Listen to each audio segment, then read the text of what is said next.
All right. Today we are going to begin with Sale of Goods Act. Okay. Uh, Again, your part C. It's part C of EBCL only, and it comes under business laws. Okay. So this is also one very simple chapter. It's very scoring. Unlike of Indian Partnership Act and Negotiable Instruments Act, which are very vast, this Sale of Goods Act is a small chapter. Okay, and I have tried to concise it to up till whatever important in this chapter. Okay, now in Sale of Goods Act, basically what is important they have already given us in the lesson outline. First is the essentials of a contract of sale. We'll be doing a distinguish between what is a sale and an agreement to sell. Okay, these are two different things. Then we have bailment, then contract for work and labor and hire purchase. What do you mean by conditions and warranties, doctrine of caveat emptor, and performance of the contract of sale? Okay, so these are the few things which they have given more emphasis on in this chapter. Okay, now moving to starting with the chapter. Okay, first see the first point. Okay, understand this. What is Sale of Goods Act? Okay, Sale of Goods Act. Goods is a property, movable property, correct? So when I talk about transfer of property, okay, when I talk about transfer of property, we have movable and we have immovable. Okay? For immovable property, we do the Transfer of Property Act, which is a separate act altogether. Okay, that is for immovable property only. But for movable property, we have Sale of Goods Act, which we are going to do right now. Okay, so when I talk about any transfer of a movable property, that is covered under Sale of Goods Act. Okay, so now what is a contract of sale? Okay, of sale of goods. Okay, that talks in section 4 of the act. Okay, simple. Contract of sale of goods. For example, you go ahead and you buy a laptop, okay, worth rupees 50,000, right? So you pay a consideration and you get the ownership. It is the bill is name, it is in your name, and you get the possession of your laptop. So you become the owner. Also, it is in your possession. It is a movable property. Okay, so this basic thing, okay, where you go ahead and you buy a laptop and entire bill is made. Bill is also one kind of a contract. Okay, where you have paid the money, you purchase the laptop, finish the contract of sale of goods. It's as simple as this. So when I talk about the definition of contract of sale of goods, what is the definition based on our example? It says here there is a seller. So there was a person from whom you took the laptop. So he's a seller. Seller transfers or agrees to transfer. Agrees to transfer. Either he transfers or he is agreed to transfer the property in goods. To whom? To the buyer. Okay, for a money consideration. Okay, there is a consideration, but which consideration? There is a monetary consideration which is attached to it, and that monetary consideration, we say nothing but it is known as price. Correct? So this is the definition of the contract of sale. Okay, contract of sale of goods, where the seller transfers or agrees to transfer the goods to the buyer. Okay, however, when I talk about sale And when I say something about agreement to sell, then they are two different things. Okay. So how are they different? Okay. Now we have understood what is a sale. No, we'll keep a laptop example with us. Okay. So now here I will say sale includes, first thing, it includes a normal sale. अपना example था laptop का, correct? And it also includes agreement to sell. ठीक है. Now, when I talk about sale, when I'm talking about sale, all this has to be present. Then only I can say it is a complete sale. What is that? First, it has to be a bilateral contract. Two people coming into a contract with each other. There is a transfer of property. Okay, there is already a transfer of property. Which property? Goods. For what? For price or money consideration, same thing. Okay, for price or money consideration. Okay, and lastly, all essential elements of a valid contract are present. Okay, because contract of sale, na, so again all the essential elements of contract has to be present. Contract has certain essential elements like the party should be competent to contract, sound mind. Okay, it should not be due to any kind of misrepresentation or fraud, etc. Okay, so it has to be valid. Valid means as per the law.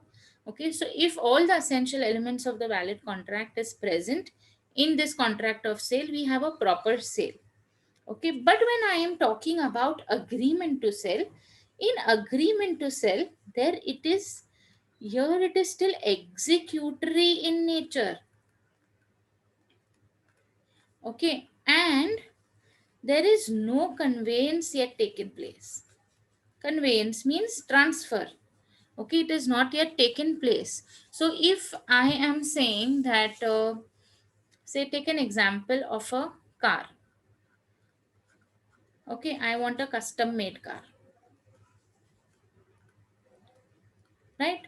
So yet the car is not available. It is, I will have to enter into an agreement to sell. It will be still executory in nature. Executory signatures are yet left for this entire sale to take place and complete, and the conveyance of that property in goods has still not happened.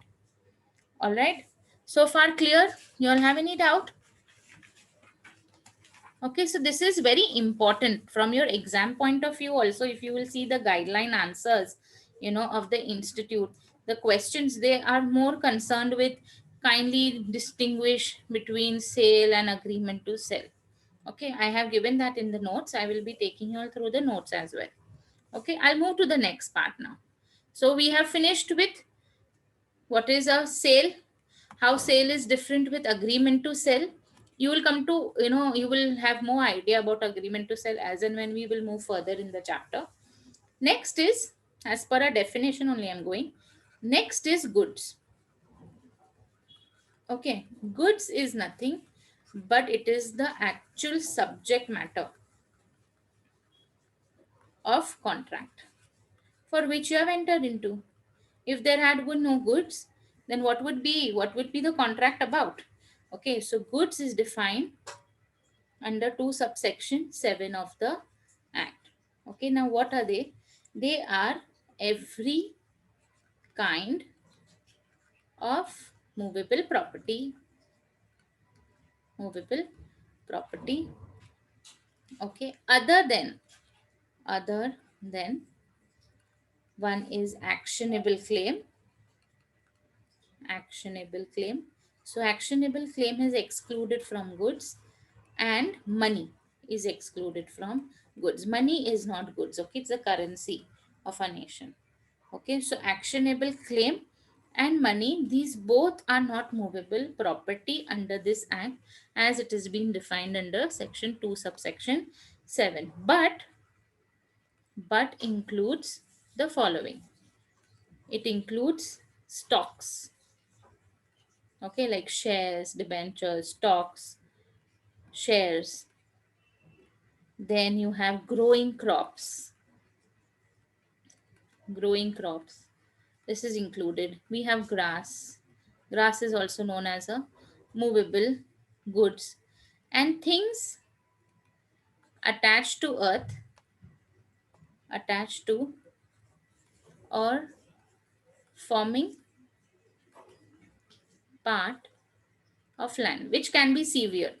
Obviously, it has to be movable, no, from one place to another, which can be severe. All right. So goods is nothing but all the types of movable property, but it specifically excludes our actionable claim, okay, and money. However, it includes the following: stock, shares, crops, grass, and things attached to or forming part of the land. All right. Okay. Now, if I am clear with the definition of goods, then one more thing is there in goods: classification of goods. Okay. Now, goods are classified as one: existing, example, laptop. When we go to buy, it was available. Then you have future, example was our car. Okay. And the last one is contingent. Okay. Contingent means it is dependent upon a condition, dependent upon an event, dependent upon an event which may or may not happen, may or may not happen. Okay, may or may not happen. Okay, so it is contingent in nature. If in case I am saying that, okay, you have come to me and you're trying to contract with me for any kind of goods, you can say you want coal.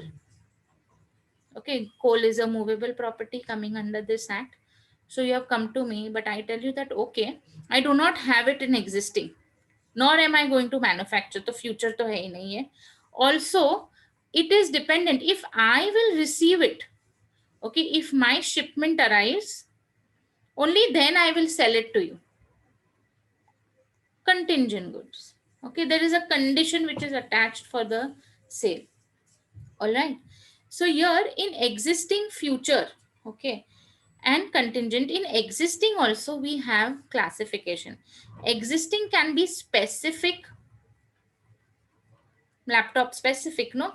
If they are specific, you are ascertained also specific, or they can be generic, general in nature, generic, and they can be ascertained or unascertained.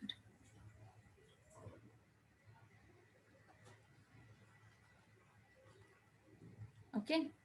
So even in existing, we have classification: specific goods, or you can have general goods. Okay, if you go and just buy a common bread, general, no, generic in nature.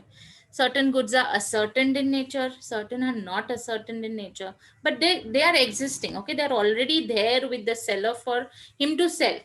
Okay, but they are unascertained. Say suppose there is sugar. Okay, you want sugar. Ascertained to certain extent if the packet is already available. So sugar packet, you have some name of a sugar packet, ABC. Okay, it is an ascertained sugar packet. But say if you're buying sugar generally, as per just kg, like it is from that entire bulk of the sugar, you're taking some amount, packing is yet left, so it is unascertained in nature. Okay, so existing goods can again be further classified.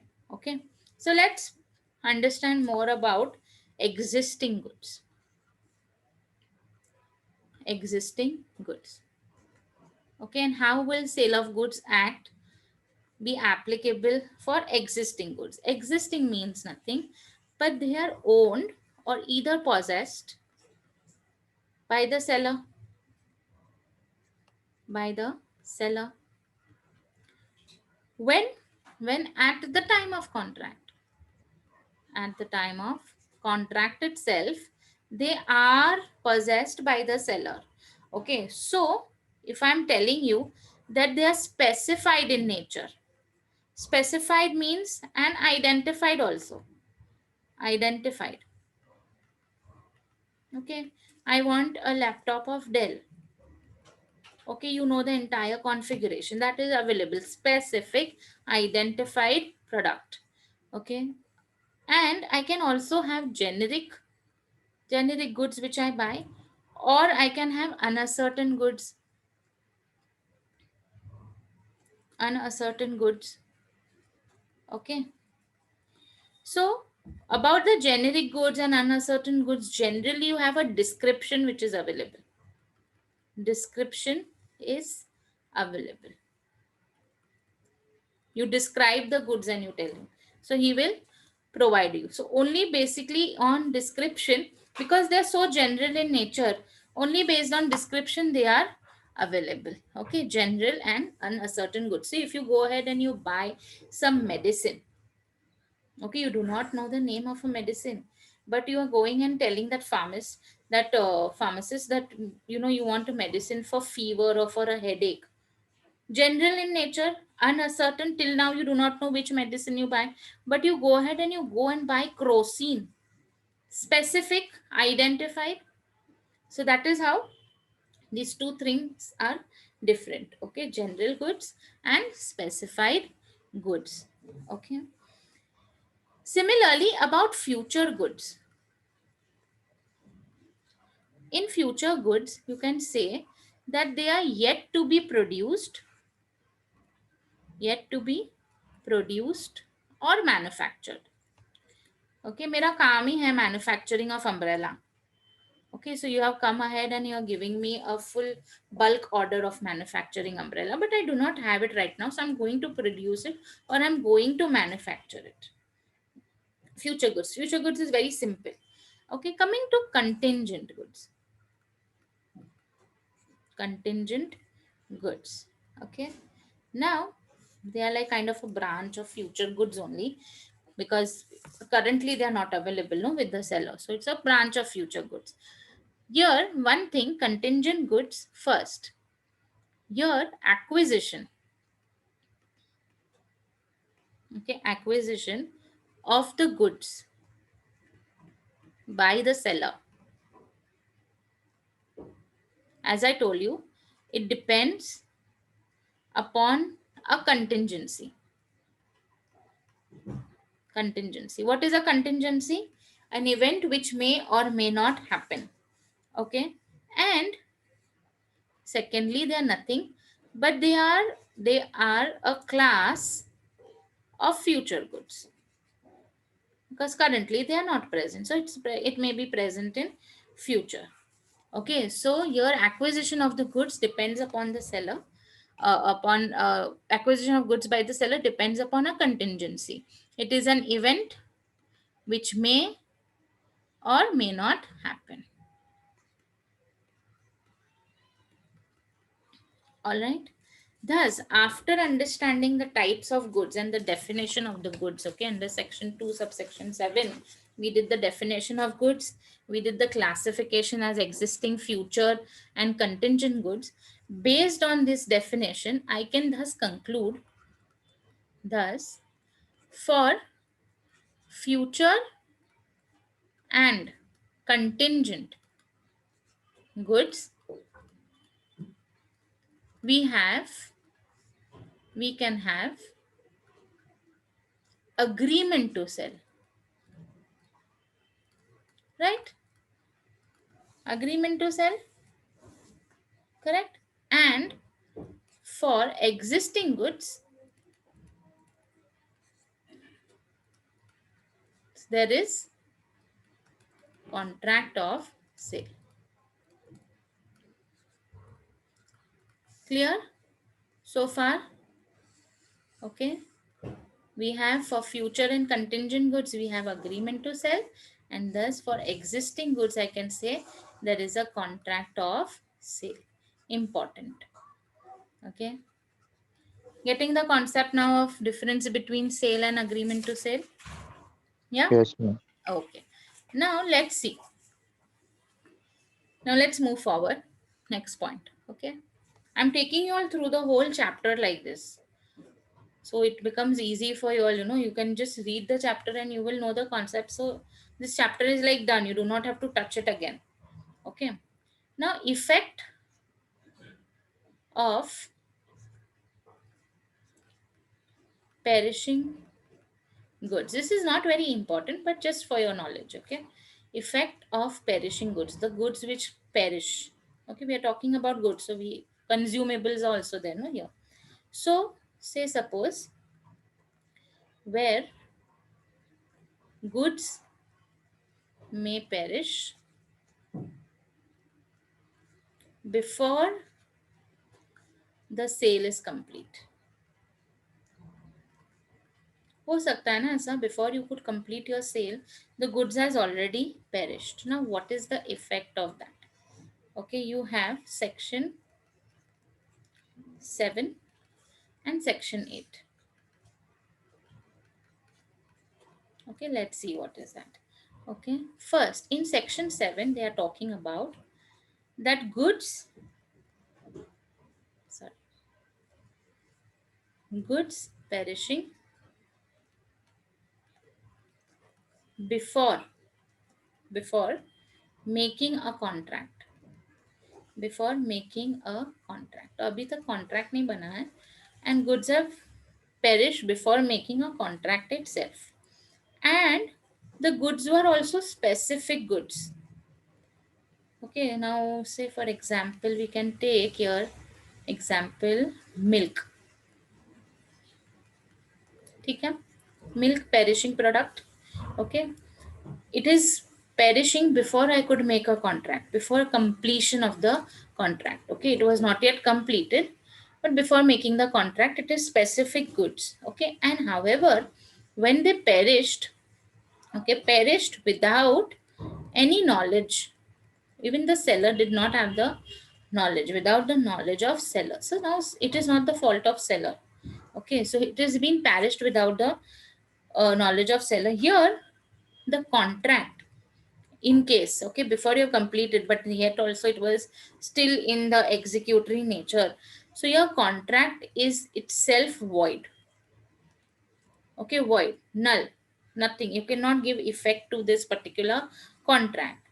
If, say suppose, if the seller had the knowledge and then also he tried to make the contract, okay, he had the knowledge, then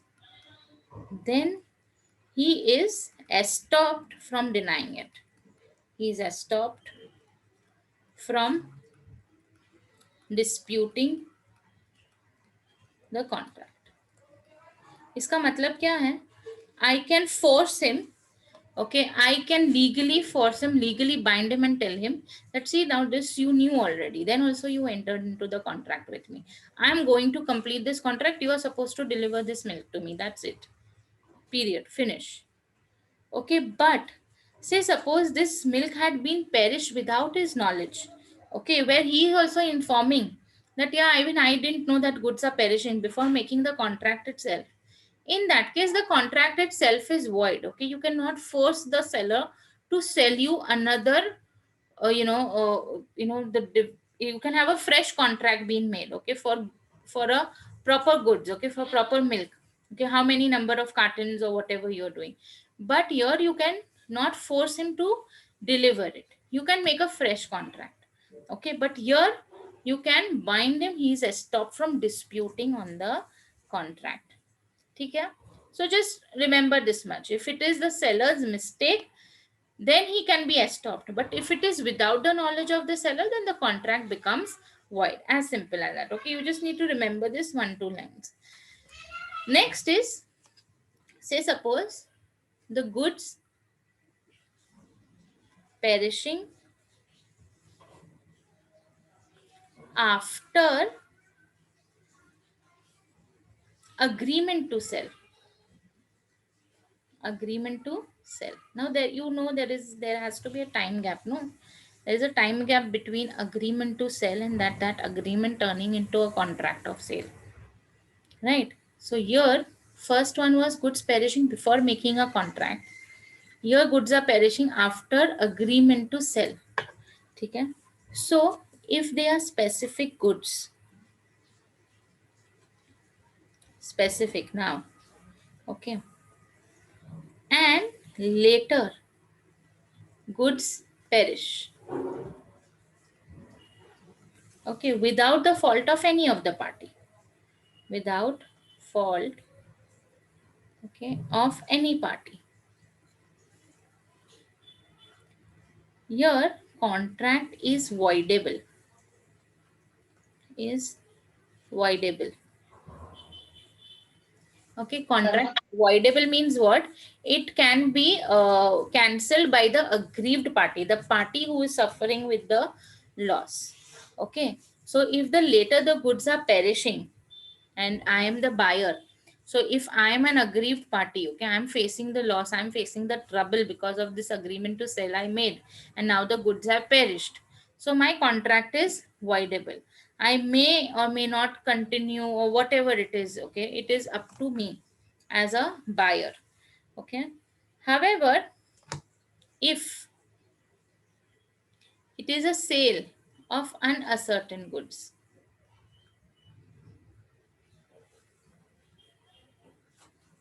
uncertain goods, okay, and they have perished whole of the quantity, okay, whole quantity, full, whole of the quantity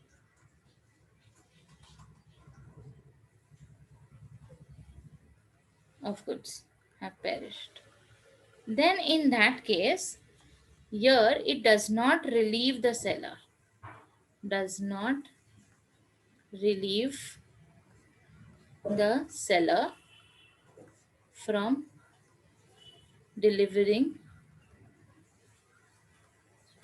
goods to buyer. Okay, that means that if the whole of the quantity and there were uncertain goods, that means you were supposed to ascertain it and then make it.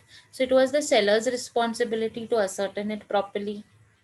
Right now. So if the sale was of uncertain goods and seller had to yet ascertain it and then provide that goods or deliver those goods to the buyer, and of those uncertain goods the whole quantity itself is perished, okay, here then the seller is not relieved means he cannot take a say that, oh no, I will not sell you the goods now, I not deliver to you anything. No, you have to deliver the goods to the buyer. Okay, understood so far? Yes, ma'am. Okay, now I'm moving to the next definition, which is price. Okay, price is the money consideration which I told you. So price is given under section 9 and 10 and section 10. Okay, now price, it may be fixed. Okay, first there is option available. Okay, it may be fixed at the time of the contract, at the time of contract. Second, it may be left by the parties, it is up to them how they want to fix it. May be left to be determined by the course of the dealings between the parties. Okay, constantly they are buying and selling from each other, so it may be left upon the parties to decide. C, it can be fixed in some way, particular way, which they have already stated, stipulated in the contract. And lastly, it can also be, it may be left by, it may be left to be fixed by a third party. Okay, by a third party. Now let's just say I'm having a branch office and actually I'm buying goods, but I'm buying on behalf of my branch. So my branch has now become a third party. So I have left upon my third party to fix the price of that particular goods. Okay. Now moving to the most important topic of this chapter, okay, which is conditions and warranties.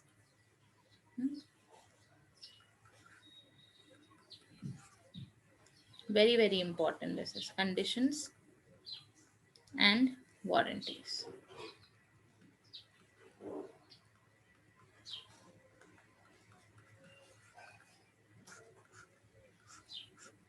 Okay.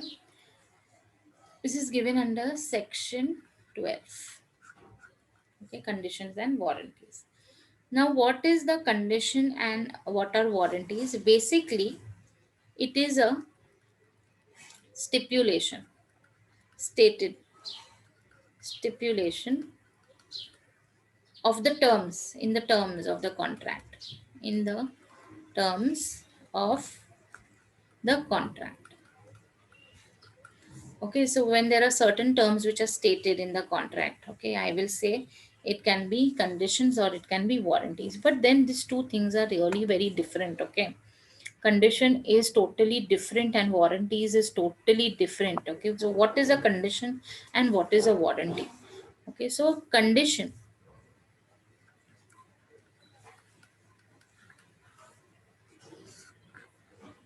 what is a condition?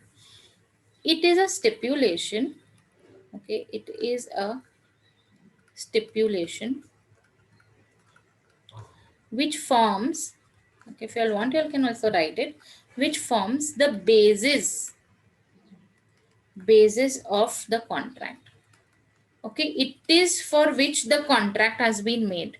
It is that type of stipulation, it is that type of the condition is nothing but it is a stipulation, a stated thing in the contract which is actually the basis for which the contract was made.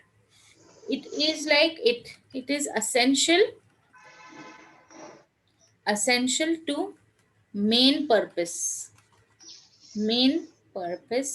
of contract. Okay, and if suppose there is a breach of condition, then what is the remedies available to the buyer? Then here aggrieved party, it is the buyer generally. So here the aggrieved party, I'll give you an example also. Aggrieved party can repudiate the contract. Repudiate means cancel the contract. Okay, and buyer here can also recover the price if he has already paid.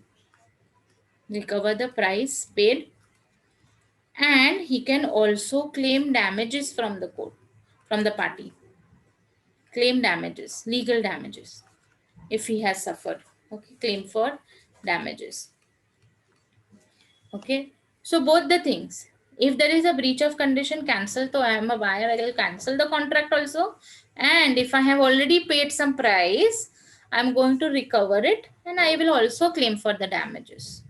Okay, though there are certain damages which are they are recognized legal damages, though you do not see it apparently on the face, but there are those damages because my time is lost. Okay, I had waited for this particular product and I did not get it on time. When I received it also, the main condition of that particular product is not there in place. Okay, so for example, okay, car. Okay, I wanted a sports car. So the sports car, I wanted custom made sports car. So I had given an order, okay, for this particular car.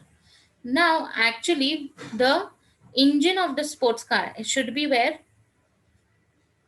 Behind, no? Because it pushes the sports car.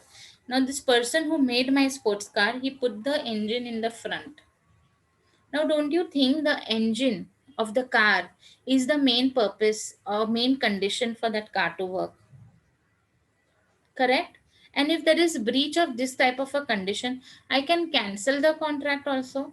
I'll recover the price as well as I can claim the damages. All right. So this is one more example I'll give you. I'll give you an example of the live example. I had gone to a Raymond shop, okay, to buy a gift for my husband. So I brought one T-shirt. It was a very nice T-shirt. Okay, this is actual example. You all will be able to relate it. T-shirt which you all know it has all sizes, 38, 36, and or it may have a size of that M, L. So I brought a L t-shirt. Why? Because obviously it has to fit to my husband. Okay.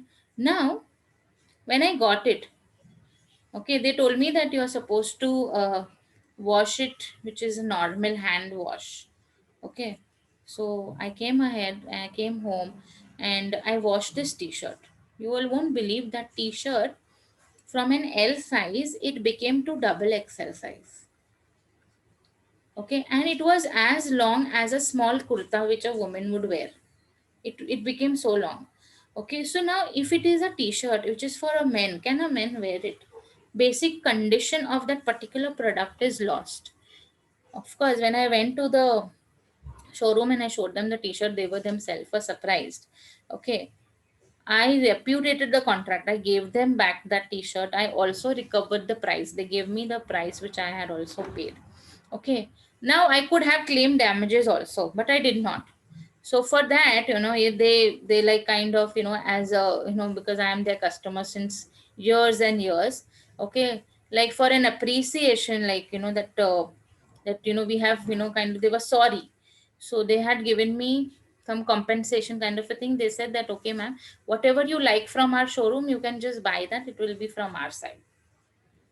Okay, so I recovered the price. I canceled the contract, and I also brought I brought like set of two t-shirts from there. Okay, without paying anything. So this is how a breach of condition also works. Okay, so when I say condition, it is a main purpose for which the goods or the contract for that particular good I had made. Now coming to warranty, then how is condition different than a warranty? Okay. In case of a warranty, warranty is just a collateral. It is a collateral to the main purpose of the contract. To the main purpose. Okay. It is a like a subsidiary promise. Okay. Subsidiary promise. So thus, if breach of warranty takes place, okay, if there is a breach of warranty, here the aggrieved party, that is the buyer party, cannot repudiate the contract, cannot cancel it, cannot repudiate the contract. Okay, but can only claim damages. Okay, here it is important that the buyer has to accept the goods, has to accept the goods. Okay, so we have to accept the goods. It is basically a warranty. If you will have must have heard, on washing machines we have warranty on the machine for 10 years, correct? Now if anything is going wrong with that particular warranty, because it is a subsidiary promise and it is not the main purpose, okay, you cannot repudiate the contract. You have to take the delivery of that product. You can claim damages though. Okay, you can definitely claim damages. Okay, I'll give you an example. Okay, my cousin, no, they had brought this Samsung smart TV. Okay, now it was a smart TV, so essentials of a smart TV they were definitely present. So the condition of smart TV was very good. Okay, now when they bought it, okay, in 2 3 days the screen had certain white spots. Have you all ever come across something like this? It had white spots in that week's time only. Okay, now I have already taken the delivery of the goods, I have already paid. It is a smart TV. Now it is an electronic item. Okay, the TV was in warranty. Okay, so since it was in warranty, I could get a replacement of this screen only. Only screen. Okay, my cousin could get the replacement of only the screen. So they came ahead and they just changed the screen. So because it was a warranty, it is a collateral promise. Can claim the damages. Yes, obviously. She had written a one big letter to Samsung that what is this? Now, if I will have to pay, since it was in warranty, there is not a problem. But now, in some months, my warranty will also expire and something like that will again appear. Then I will have to kind of pay. Itna pay karo, usse better I'll take a new TV. Okay, so then they had given her an extended warranty and so on and so forth. Okay, so your buyer can claim the damages, but here he has to accept the goods. Okay, you cannot deny from accepting and you cannot repudiate the contract. All right. Now, next part is okay, section 11, which says that the time of payment. Okay, I'm just completing this section 11 because I had already moved to section 12. Okay, the time of payment, okay, considered cannot be considered as a deemed condition. Okay, so if the time payment of money, okay, time of payment, the law says under section 11 that you cannot consider it as a deemed condition by itself. Okay, so the time of payment of money can be, it was delayed or something like that.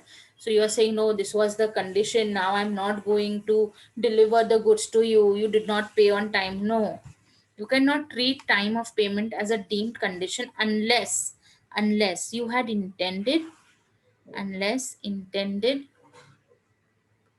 okay, mutually by both the parties. Okay, so you have put this in, noted down in your contract and you had put time of payment as a condition, okay, for the contract. Then yes, then law is allowing you to treat that as a condition, but you cannot treat it as a deemed condition. Okay, you cannot cancel the contract based on the time of the payment of the price. All right. Now, when does a condition, there is a question, you can say, when does condition sink to the level of warranty?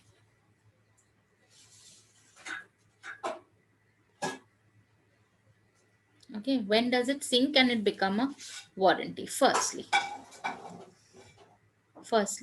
the buyer himself, okay, buyer waives the condition. He himself has waived the condition. Okay, so it must be mutually between the buyer and the seller. Second, buyer treated, treats, or treated the condition, treated the breach of condition as breach of warranty. Okay, both these things are as per the buyer's will. Okay, nobody has told him. As per the buyer's will. होते हैं ना, because of certain kind of relationship, they kind of let go things. Okay, and lastly, okay, C. Okay, this is important. Buyer has already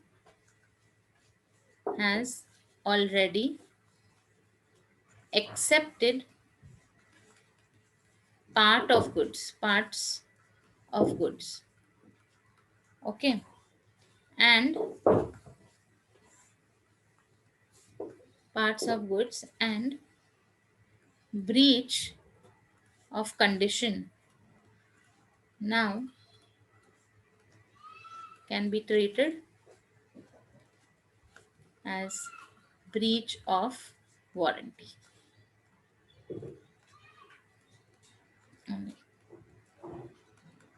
Okay, however, buyer here can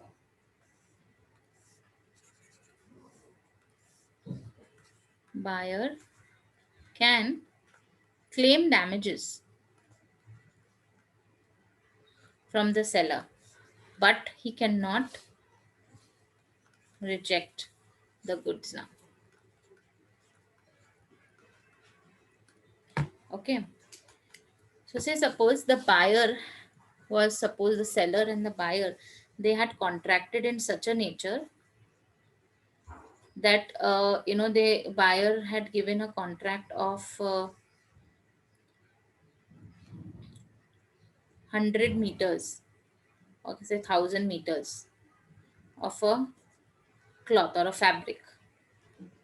Okay, now that fabric generally, basically, you see the sample and you see the color, and the color, okay, it just went a one point lighter or something, when it was received by the buyer, but he accepted. Okay, when the seller sent him 100 meters, 100 meters करके ये agreement था कि every time you'll send me 100 meters every month. When he had already accepted these goods, he accepted it. Even despite of knowing that yes, it is one shade lighter than what was discussed. But then also he accepted it. Okay, and he started making shirts out of those particular fabric. Okay. Now when he had, that was a condition actually. Okay, because it's the main thing of that particular product or the goods. Now when he has accepted it, now he cannot treat it, now he cannot treat it as a breach of condition. He has to treat it as a breach of contract. He has to keep on taking the delivery of the next goods if he has already made it the seller. However, he can claim some damages from the seller. All right. Okay. Now moving to one small part which is there.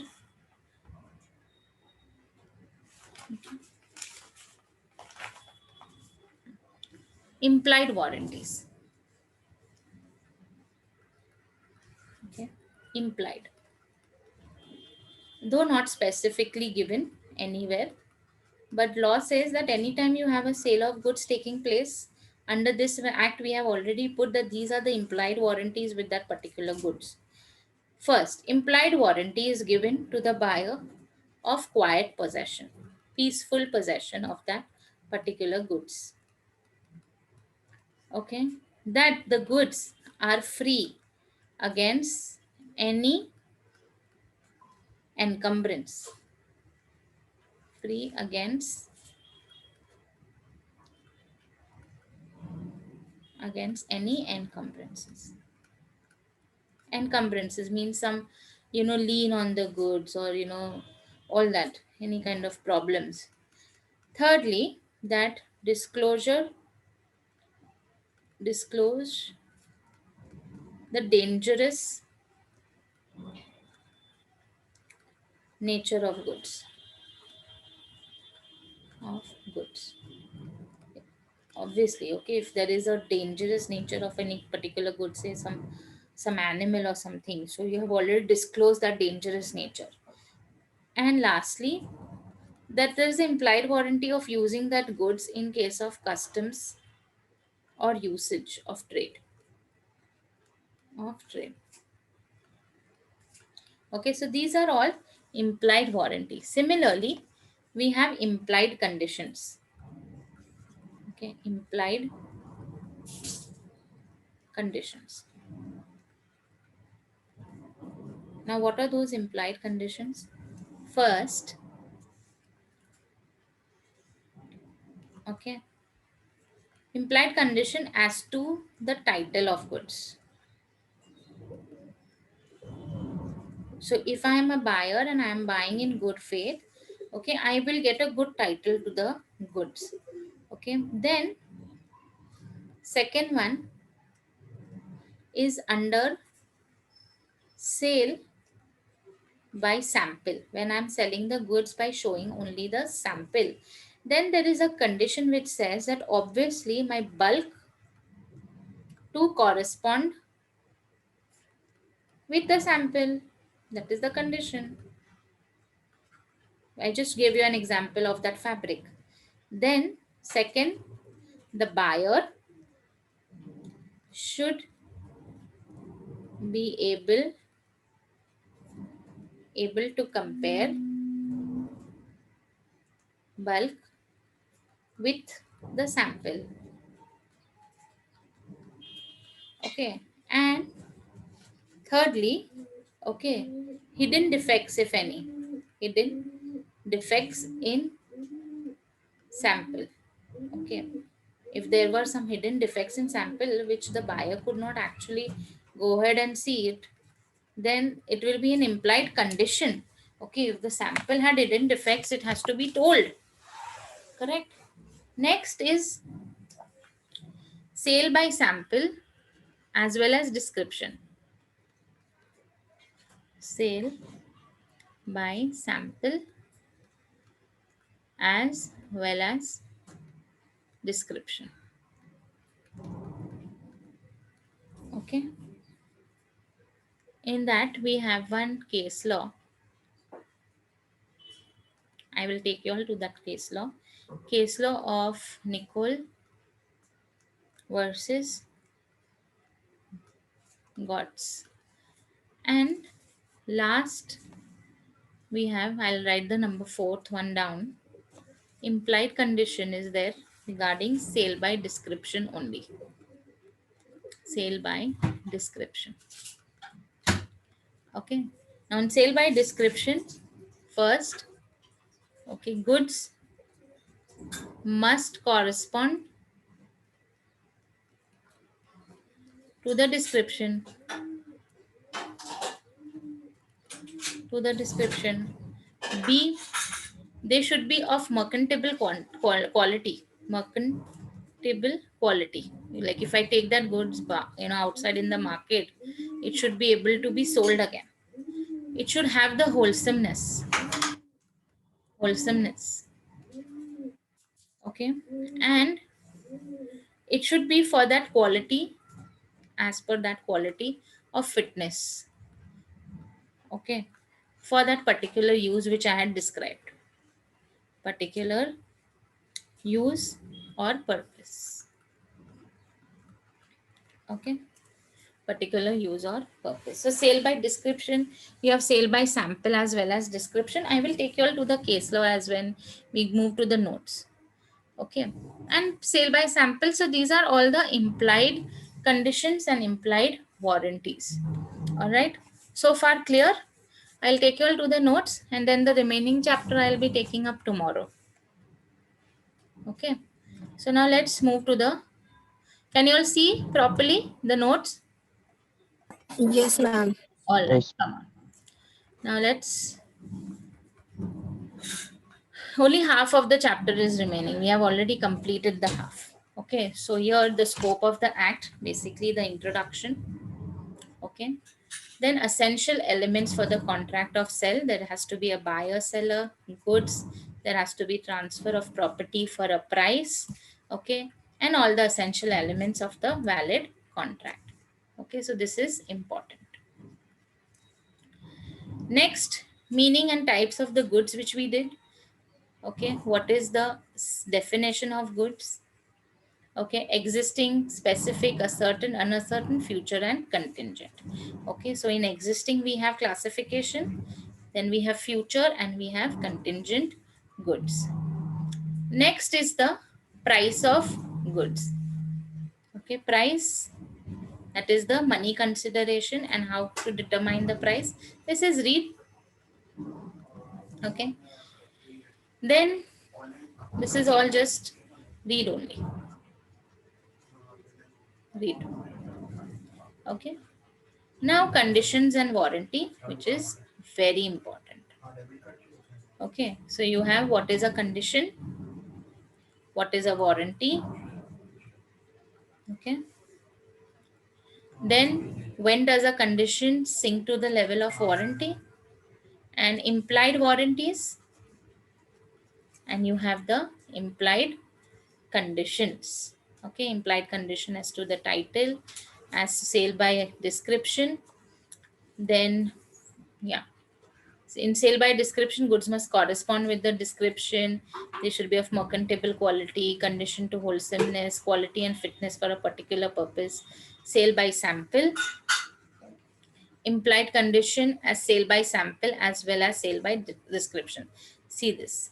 Okay, here there was a sale of foreign refined rape oil having warranty only equal to sample. The oil which was tendered was the same as the sample, but it was not foreign refined rape oil. So when I'm showing the sample and I'm also giving you a description कि भाई I want the foreign refined rape oil, foreign refined oil.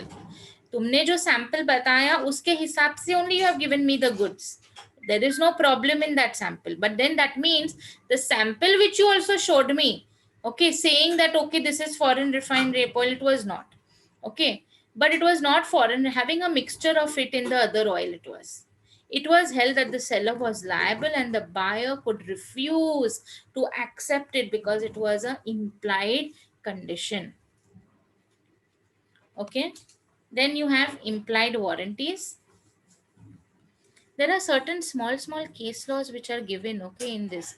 So try to remember those. They are very interesting. When you all will read this, you all will get a clear idea, okay, of that particular topic and the concept related to that topic. Then in case of implied warranties, implied warranty for quiet possession, free from any encumbrance, dangerous nature if any, and warranties implied by the customer or usage of trade. Okay, so this is it. Until now you are supposed to study this much, and then tomorrow I will be completing the chapter. All right, Yes, ma'am. thank you so much.